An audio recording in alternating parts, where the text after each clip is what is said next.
channel Mas COVID-19. Hari ini kita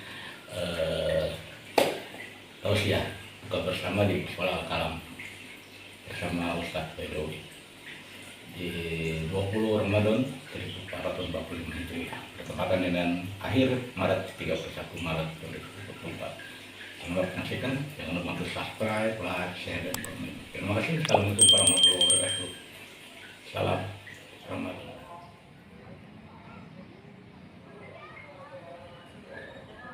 Sebenarnya yang mereka sih cepat justru. أعوذ بالله من الشيطان الرجيم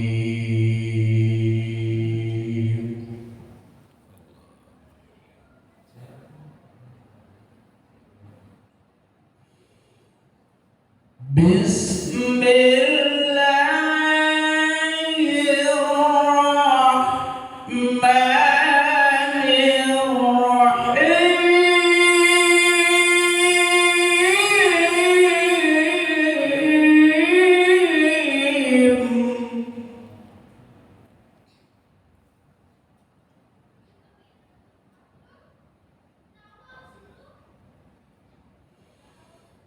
يا أيها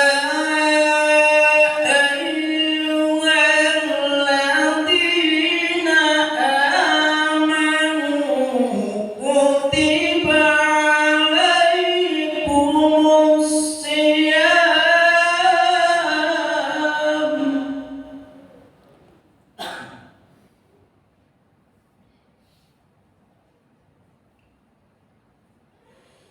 كتب عليكم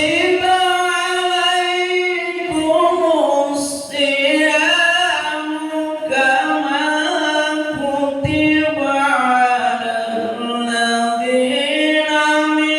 على الذين من قبلكم لعلكم كتب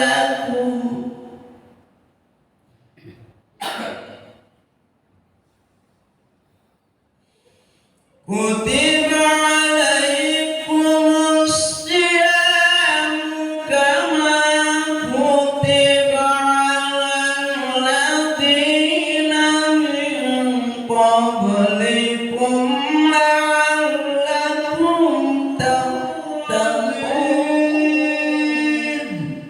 السلام عليكم ورحمة الله وبركاته.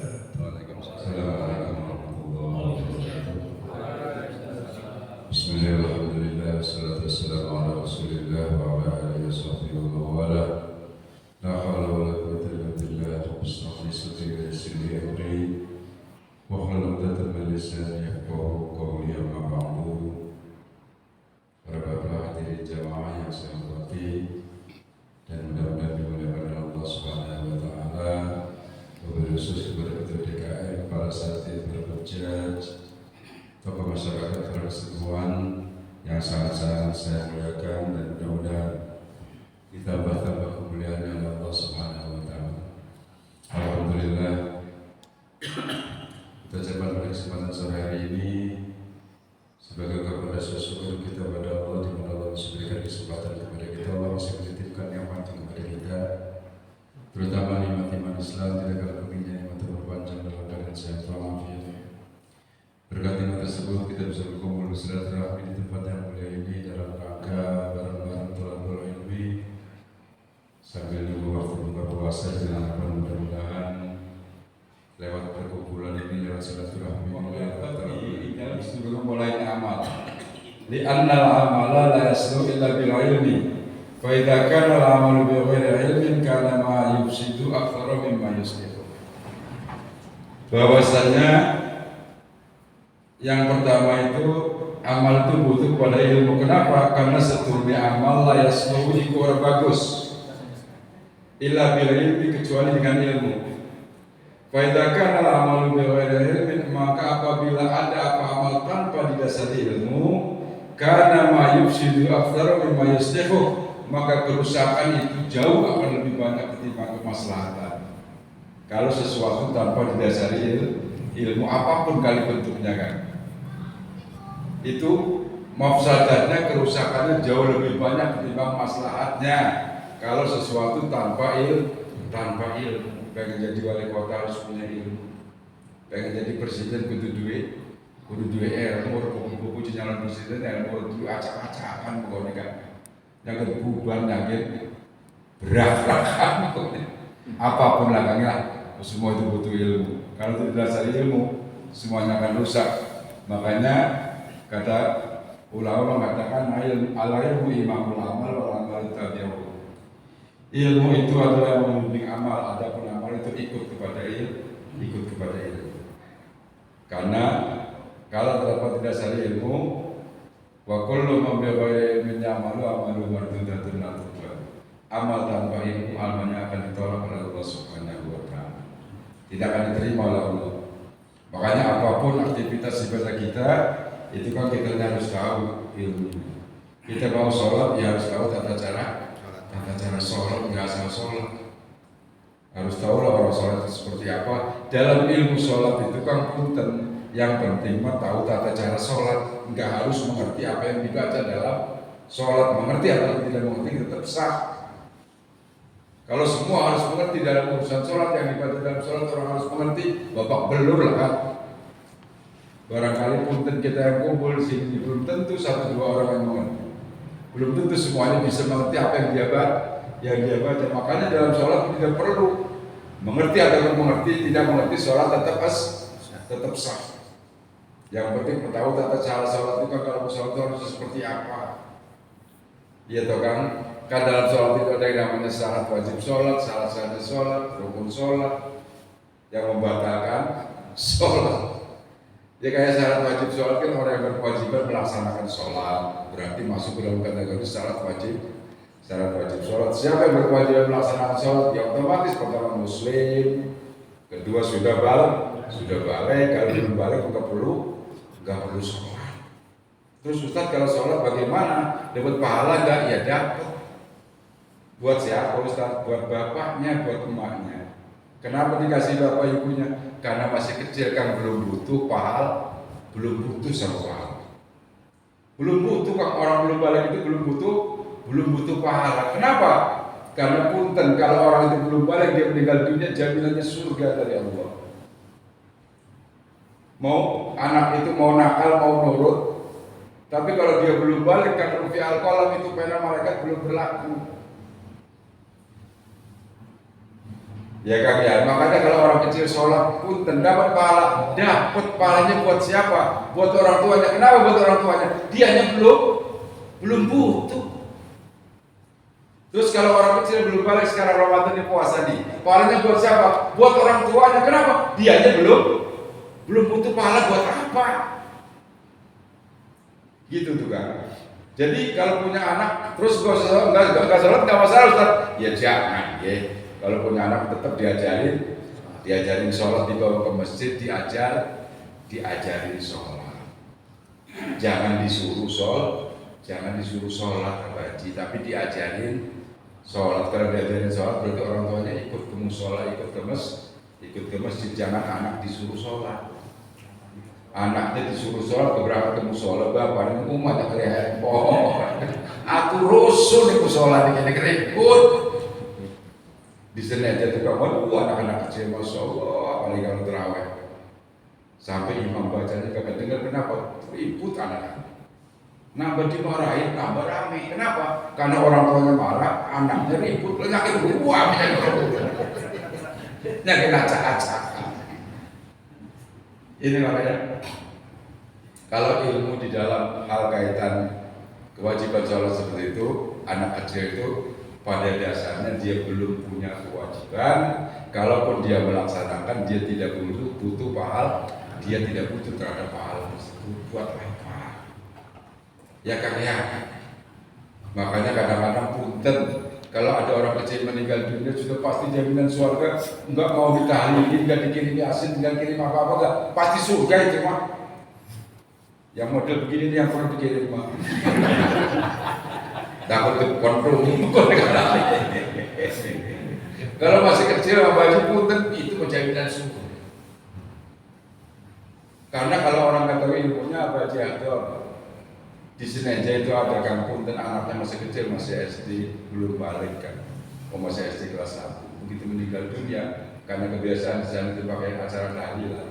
Sekalipun tahlilan itu hukumnya adat ya Kang ya, itu bukan syariat karena dalam kitab Nihayatul Zen itu Syekh Sambalawini bahwasanya beliau adalah salah satu guru daripada Senawi Al-Bantani. Itu beliau mengatakan bahwa jarut adatun nas bitasud tiki al-mayyiti bisa disimauti wa fi sabi'in wa fi arba'in wa fi ni'atin wa ba'da dhalika yaf'alu kulla min haulan sampai. Katanya bahasa seperti itu. Waqad jarut adatun nas, telah berjalan apa kebiasaan manusia bitasud alal mayyit dengan bikin sedekah terhadap mayat bisa disimauti terhadap 3 hari matinya si mayat. Wa fi sabi'in terhadap 7 hari. Wa fi arba'in dan acara 40. Wa fi mi'atin acara 100. Wa ba'da dzalika yaf'alu kullu min haulan. Setelah itu setiap tahun mengadakan acara haul. Intinya apa? Ini ada. Itu tukang. Cuma terkadang kalau orang itu nggak mengerti dikira ini sesuatu yang harus sehingga di sini dia tukang karena ilmunya nggak tahu, dia nggak tahu Kang, anaknya masih kecil SD meninggal dunia, duitnya nggak punya, itu malah utang apa aja. Dia dulu kan banyak bank keliling itu kan, banyak yang bank muter-muter di kampung-kampung, pinjam ke bank yang keliling itu tuh. Untuk acara dari 1 hari sampai 7 hari padahal anaknya belum balik. Buat apa? Buat acara tahlilan, buat snack dan sebagainya, buat jamuan setiap malamnya kan. Itu punten. Tapi selesai acara 7 hari, dia karena ngumpet. Kenapa? Takut ditagih. Begitu mampir ke rumah setan, melu ngopi sih, keren. Udah kolam, udah keliling baik. Bekas apa Kang? Bekas utang lagi anak mati. Ya belum. Mau anak dijamin masuk surga itu makan punten, itu mah bikin capek sendiri. Terus nggak tahu Kang mana adat, mana syariat. Harusnya bisa mengebelah kan? Ini adat, ini syariat, ini adat, ini syariat. Dengan catatan al-adat muhkamatun, adat itu menjadi hukum. Dengan catatan selama adat itu dia tidak bertentangan dengan agama. Tidak bertentangan dengan agama. Tapi kalau adat sudah bertentangan dengan agama, dibuang itu kan. Tapi kalau adatnya adat yang tidak bertentangan dengan agama kayak tahlilan, kayak 3 hari 7 hari, kan gak bertentangan itu. Maka yang dibaca Al-Quran, yang dibaca tahlil, yang dibaca sholawat, bungkusnya itu ada, tapi isinya itu syariat. Itunya mah adat, 3 hari 7 hari kumpul orang itu mah adat kan. Tapi isi daripada adat itu kan di dalam situ kan yang dibacakan kayak model baca yasinan, tahlilan lah, baca sholawat, baca qulu, itu mah syariat. Kenapa? Karena itu perintah Allah dan Rasulnya. Adapun kumpul-kumpul di orang mati 3 hari 7 hari itu kebiasaan kita. Makanya punten ini mau punten ya Kang ya. Kalau ada yang berseberangan, kemudian ada yang mau manasi dalilnya, acara 3 hari 7 hari gak ada syukuran, gak ada dalil. Apik selek apa aja ya lah aja. Emang gak ada dalilnya. Kenapa? Itu ma'adat. Maka Syekh Sambalawini guru daripada Senawi Al-Bantani, beliau mengatakan ini adat, tapi adatnya tidak bertentangan dengan syariat, monggo dilaksanakan. Tapi kalau ada yang mau mengatakan bahwasanya punten ini nggak ada Quran, nggak ada hadisnya, apik selek, wong ilah keje. Artinya apa? Orang beragama itu dia itu harus berilmu gitu kan. Punten, dia harus mengetahui mana ini adat, mana ini syariat. Makanya di sini dikatakan bahwa setiap amal itu butuh terhadap ilmu biar dia bisa membedakan, biar dia bisa tahu. Kayak anak kecil tadi itu kan, dia itu belum butuh sama pahala, kalaupun dia mengerjakan kebaikan, sholat, puasa dan sebagainya, itu pahalanya buat orang tuanya. Kenapa? Dianya belum butuh terhadap pahala tersebut. Kalau ada anak kecil punten, nakalnya minta ampun, mobil orang dibakar, rumah orang dibakar, apaan aja kan dituipugin, mati, pasti masuk surga itu anak. Kenapa? Belum ada beban Belum ada beban dosa. Kenapa? Karena dia belum terbebani dengan hukum taklifi. Hukum taklif itu mulai nempel ke kita manakala kita sudah mulai balik. Makanya dikatakan orang balik itu adalah orang mukallaf. Kenapa orang mukallaf? Karena sudah mulai terbebani dengan hukum yang namanya hukum taklif. Wajib sholat, wajib puasa, wajib haji, wajib segala macam. Makanya kalau ada orang kecil masih kecil itu kan dibawa umroh itu kan sama ibunya segala macam. Kok berumbu itu apa aja? Masih cilik ketika umroh beda apa jadi kecil? Masih bener ngegawa Kang PI ya? Ngegawa Ustaz lagi. Artinya apa? Kalau model Kang PI, kalau model Pak Haji Emon itu membutuh sama Pak butuh sama pahala kan. Kalau masih kecil dibawa-bawa umroh buat apa? Itu sekedar main doang, jalan-jalan. Masih pendidikan ngajak Pak Haji Adori wajilah umroh kan senang Pak Haji ini ganjaran oleh Pak Haji Adori. Inilah sekilas kan. Jadi yang pertama itu sebelum amal kitanya miliki dulu ilmunya. Ilmu dalam sholat itu kan yang penting kita tahu adalah tata caranya orang sholat. Cuma terkadang kalau dalam berjamaah ini kita kurang paham dalam hal apa yang dinamakan dengan berjamaah. Jadi definisi daripada berjamaah tersebut, rabtu sholatil makmumi bi sholatil imam. Kalau dalam urusan sholat itu berjamaah, itu definisi daripada jamaah biar jangan lari kemana-mana. Itu didefinisi dulu kan, diikat dulu dalam lingkaran bahwa berjamaah itu adalah waktu sholatil makmum di sholatil imam. Terikatnya sholatnya si makmum dengan sholatnya imam. Makmum itu sholatnya terikat dengan imam kan. Maksudnya apa? Maksudnya kalau kita sholat jadi makmum kan ikut apa kata imam aja. Selama imamnya salahnya bukan ruku. Tidak ada punten Kang, tidak ada kewajiban makmum mengingetin imam itu enggak ada. Salah di tengah di sini imam enggak tayang awal kan biarin aja. Imamnya bangun Ustaz bagaimana? Wes ngentil kita ditanya. Daripada subhanallah, mending imamnya paham, orang paham. Begitu diomong subhanallah sama makmum, kalau imam dia sudah berdiri lewat daripada haduku, sudah berdiri tegak kemudian dia turun lagi, maka imam tersebut sholatnya batal. Jadi punten lamun imam kang melapun gitu. Karena tidak ada kewajiban makmum mengingatkan imam itu tidak ada. Lamun imamnya salah, kalau salahnya bukan rukun, wis ikutin aja. Imam umpamanya enggak tayat awal, naik imamnya Allah Akbar, naik rakaat ketiga, rakaat kedua enggak tayat awal. Terus bagaimana kita tanya? Ikut aja sih. Enggak usah pusing. Kecuali kalau salahnya rukun. Umpamanya kalau imamnya baca suratan mogok. Imam baca suratan mogok lupa. Dianya enggak ingat, diemin aja. Habis dorong-dorong tuman. Ayolah kalau imam itu paham Kang, dia tidak akan nunggu lama, tidak akan ngapain. Kalau sudah lupa maka sudah langsung ruku, nggak usah nunggu. Sodokan dari si makmum. Kenapa? Karena dalam fikih dikatakan kan cara ngiketin imam itu memang ada. Cuma makmum itu harus tahu bagaimana cara ngingetin si imam kalau imam itu lupa dalam segi bacaan. Yang pertama makmum itu harus diam baca Quran secara mutlak. Niatnya mutlak baca Quran. Ya, tapi yang sesuai dengan bacaan si imam. Yang kedua, yang boleh nih Kang, ini si makmum boleh niat baca Quran sambil ngingetin itu boleh. Yang tidak boleh yang nantinya batal rusak ini si makmum, manakala makmum ini mutlak cuma mau ngingetin imam. Karena nggak tahu imamnya mogok, imamnya muter-muter baik. Wala antum itu nama aku, wala nabi itu nama aku, wala nabi. Ciri makmum lakum.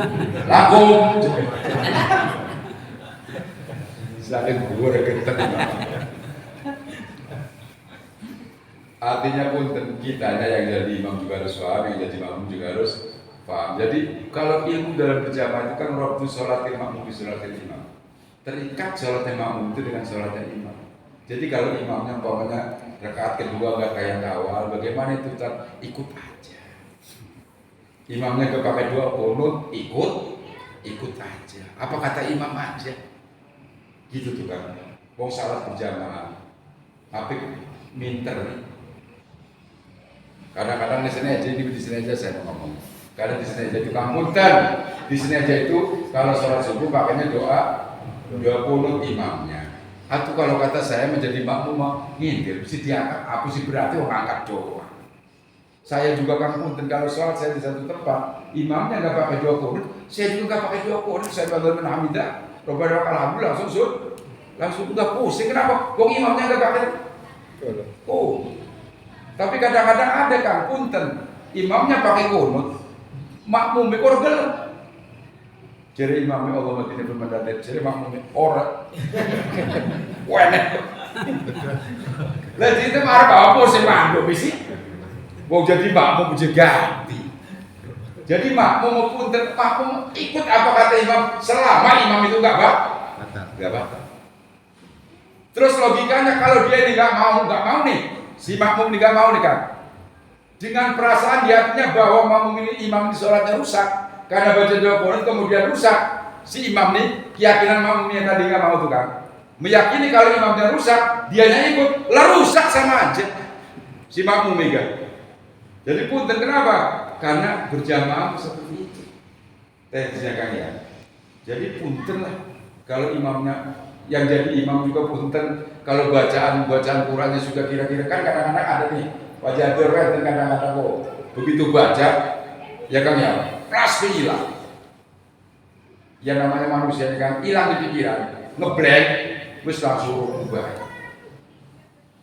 Kono kan jenisnya itu kadang-kadang suara. Waktu ini wajah itu nih waktu di sini ada berarti lagi. Lapat orang nang insan nabi asal ditakwin tumara dan nas walasa bil ilal ladina amanu wa amilus solihati wa tawassaw bil haqqi wa tawassaw. Alpe waktu ini ujungnya wal asli. Lah wis dah. Ujungnya waktu awal waktu ini ujung wal asli. Bagaimana soalnya sah? Kadang-kadang semua ujung pertama wal asli, ujung waktu ini nah. Ya ada wal asli inalisa nabi muslim. Ila ladina amanu wa amilus solihati falahum ajrun. Terus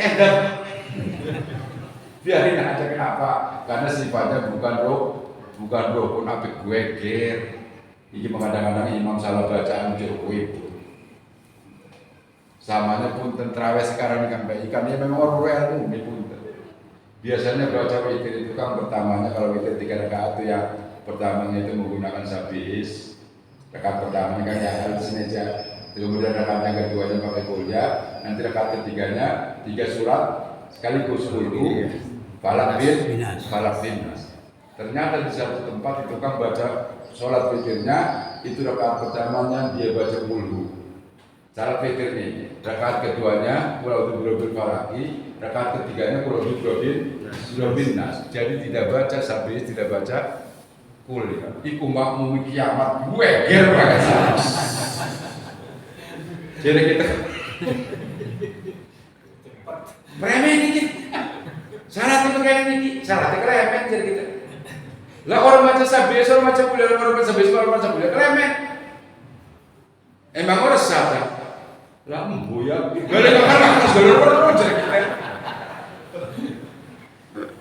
jadi ini pentingnya, makanya di sini seorang Batul Kawa mengatakan apapun yang kita kerjakan awal itu harus didasari dengan ilmu. Insyaallah nanti amal itu akan selamatkan. Ilmu apapun lah, amal apapun butuh ilmu.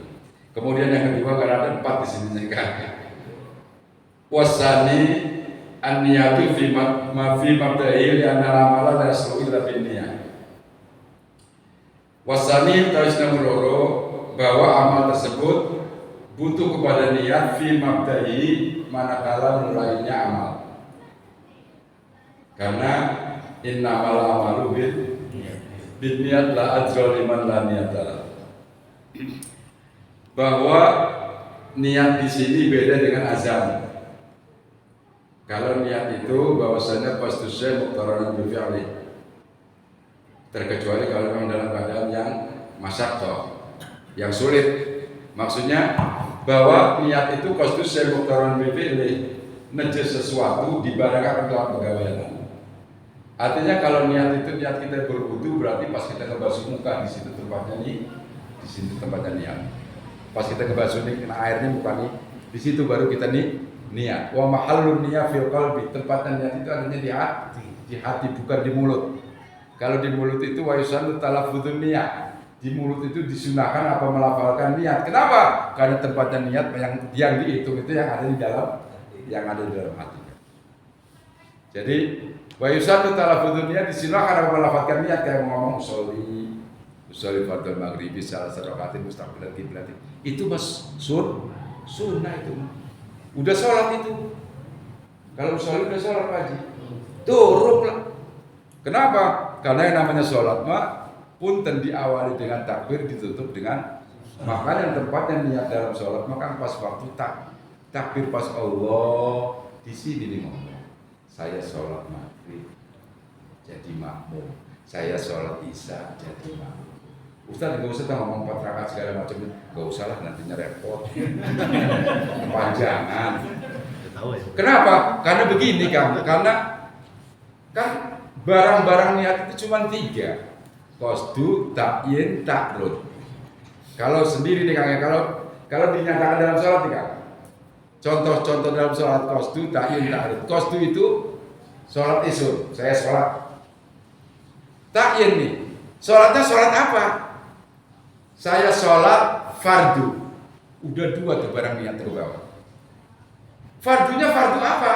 Saya sholat fardu maghrib. Selesai. Semua unsur niat ke bawah. Cuma kalau berjamaah ini disyaratkan niat iktidah, disyaratkan niat jadi makmum. Makanya saya sholat maghrib jadi makmum. Saya sholat maghrib jadi saya sholat asar jadi makmum. Kalau imam mah hukumnya sunnah. Niat jadi imam itu hukumnya sunnah. Gak niat jadi imam juga punten, sholatnya tetap sah, pahala berjamaahnya tetap dapat. Kenapa? Karena dalam keterangannya wa niyatul makmumi awalan tajid walil imam ya ghairu jumatil mudin. Niat jadi imam itu punten kan. Selain daripada sholat Jumat atau sunnah, ya artinya apa? Artinya orang kalau lagi sholat di belakang ada yang ikut, otomatis jadi imam. Nggak harus ngomong jadi imam lah. Kang Haji Abdul lagi sholat di sini nih, Kang PI datang, ngikut sama Kang Abdul makmum, otomatis jadi imam. Artinya apa? Nggak usah dikasih dicolek-colek mani. Absalat, Kang Atur lagi sholat nih, Kang PI datang, gue usah dicolek. Kang Haji Atur kita naruh makmum. Enggak usah mau ngapain. Gue ngikut aja otomatis jadi imam. Yang ada boleh dicolek itu kan manakala ada orang yang lagi sholatnya berdua. Kitanya datang biar jadi makmum, biar jadi soft, biar ada barisan. Kalau yang di depan di kampuntan, dia kan biasanya mepet sama imam nih. Imam satu mepet, itu boleh makmumnya itu dicoret boleh. Dibolehkan dicoret maksudnya apa? Biar dianya mundur, nanti bareng satu soft dengan kita makmum yang baru. Itu pun sekedar boleh dicolek, bukan harus dicolek. Itu kebogel kadang-kadang salat, lagi salat colek di baik. Lagi sholat colek manis semburi. Jadi untuk kita nurlatal kita colek apa? Kan bahaya kan. Kau mengganggu orang sholat itu hukumnya haram. Ini maksudnya apa sih Kak? Maksudnya kalau orang itu lagi sholat, kita ikut di belakang, otomatis nggak ngomong, nggak nyolek-nyolek, otomatis kitanya hasil ganjaran berjamaah dan otomatis yang di depan itu jadi imam, otomatis kitanya jadi nggak usah dicolek-colek apa. Bukan. Jadi tempatnya niat itu kan disesuaikan dengan pekerjaannya.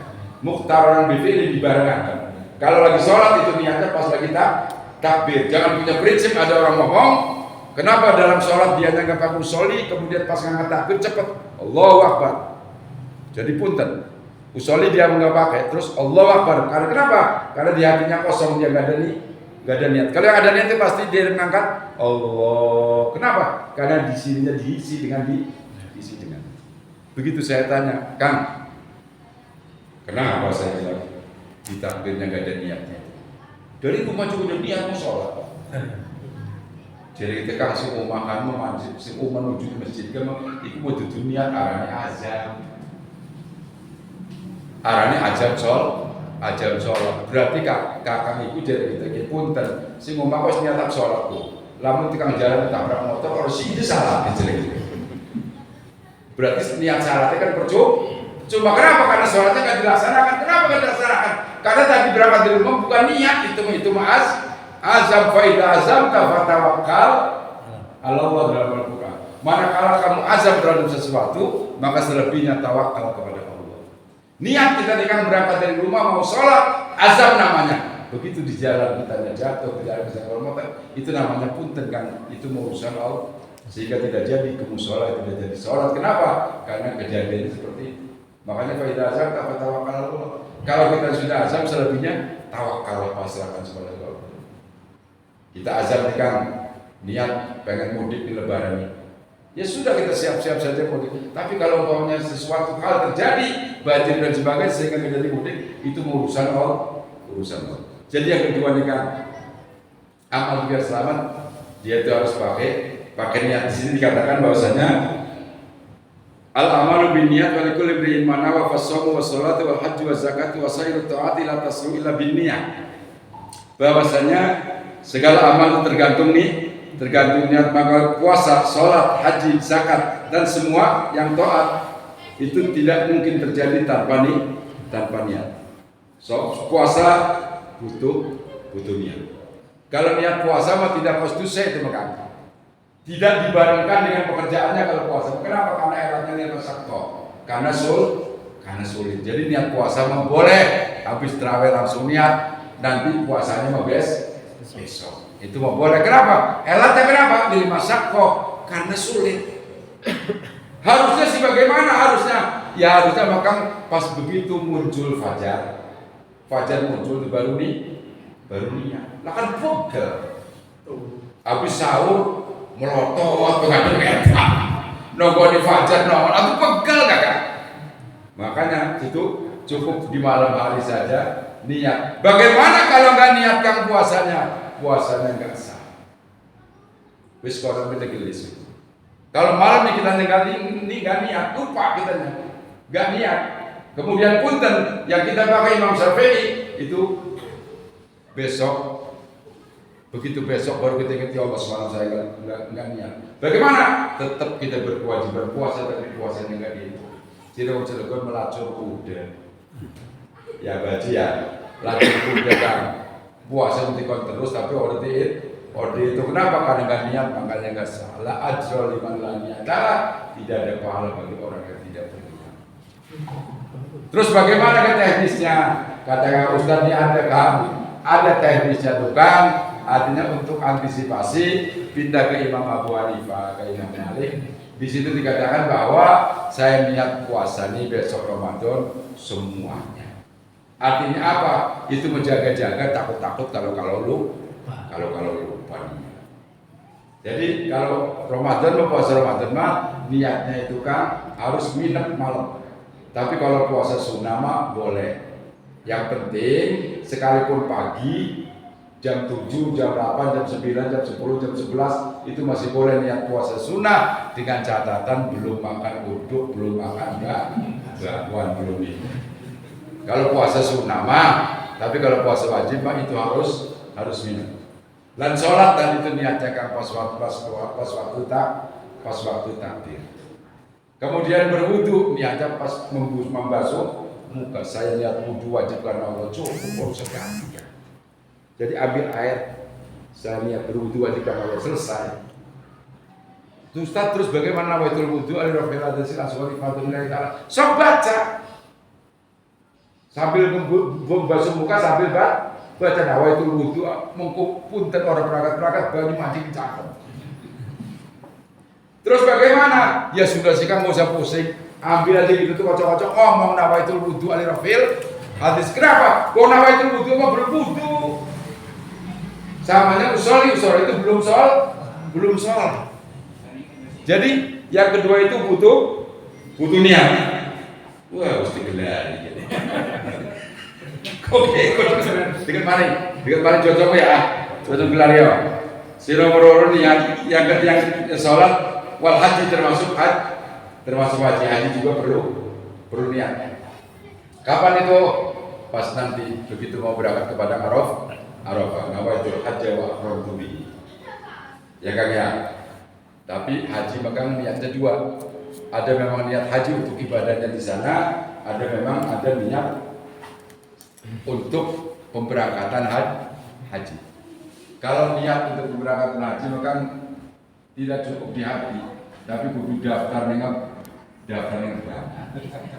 Enggak ada ceritanya Kang, kitanya ngomong kita seperti meniat haji.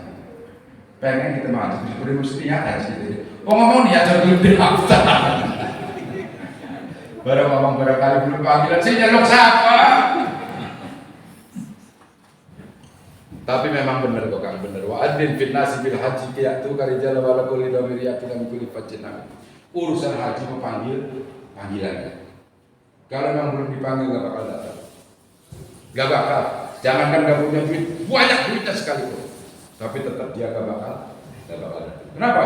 Karena wa adin fil nasi bil haji qiyatu karijal wala kulli damiriyatin. Itu Al-Quran, nggak bisa diganggu gue kata. Bahwa haji itu adalah panggilan. Sekalipun duitnya banyak, tapi dia tidak mau melaksanakan ibadah haji. Karena punten ini rekam punten. Sekalipun ratusan kali kita umroh, tapi kalau belum haji, itu haji kewajiban tidak gugur. Jangan salah kata. Ratusan kali kita umroh, sementara hajinya belum kita jalankan kan. Kewajibannya belum kita lepas, itu kewajiban haji tetap ngegambil, nggak lepas. Artinya apa?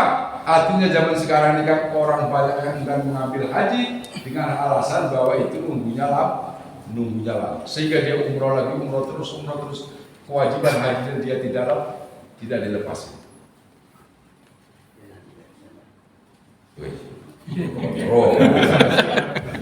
Kemudian yang nomor 3, wasalisu, bahwa amal tersebut butuh kepada as-sabr fi waslihi, yakni yasbiru fi hatta yudiya wa sukuni wa tumanina. Yang ketiga, bahwa amal itu butuh kepada kesabaran. Terlebih kalau amalnya amal puasa Ramadan haji. Kalau amal itu puasa Ramadan otomatis butuh kepada kesabaran.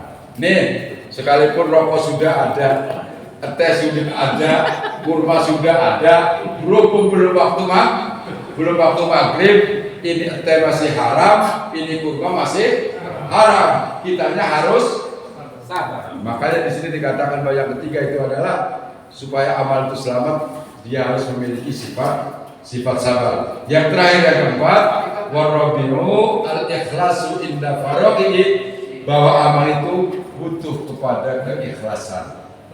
Ya Kang ya, kalau amal itu tidak ikhlas, nantinya punten.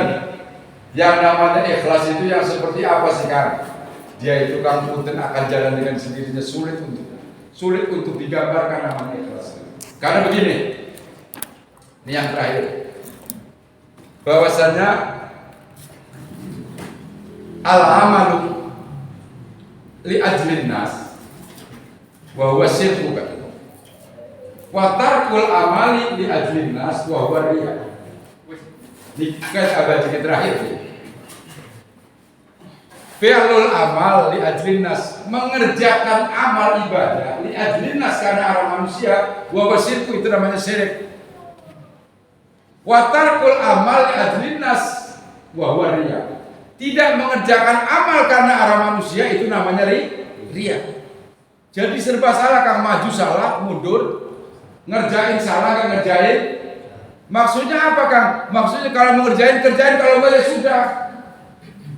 Kalau mau kita kerjakan karena Allah, nggak kerjakan juga nggak dikerjakan karena Allah. Jangan punya prinsip begini, punten. Ada kadang-kadang orang, kenapa sih habis sholat mau sholat dia galak takut dikirain ustaz. Itu ria namanya itu.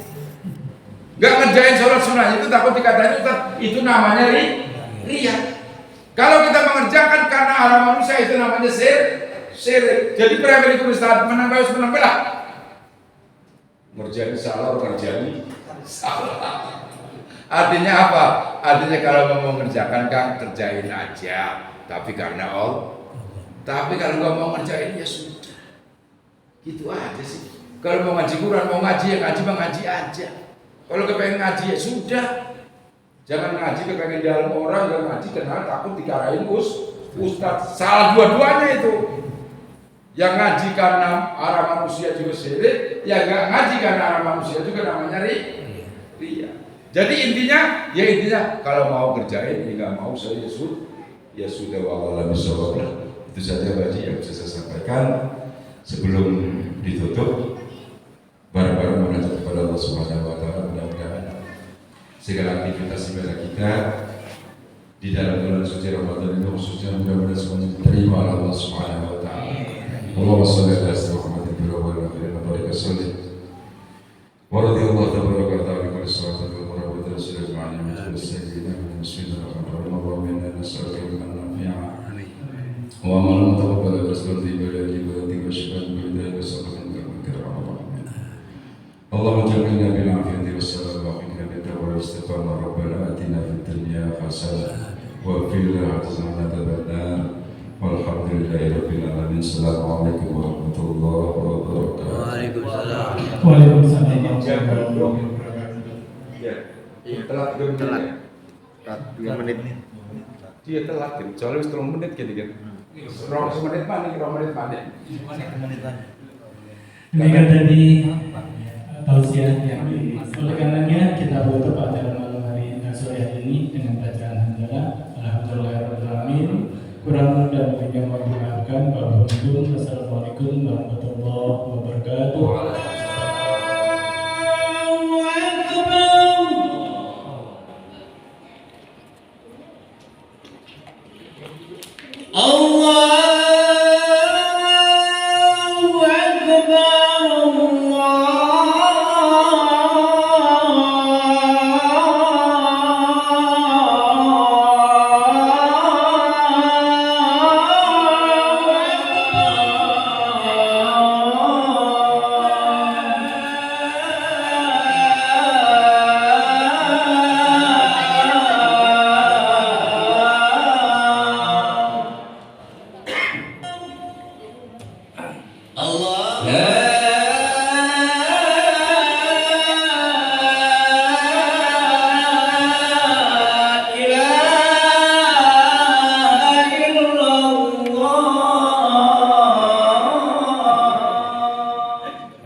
Alhamdulillah selesai sudah tausiah pada hari ini.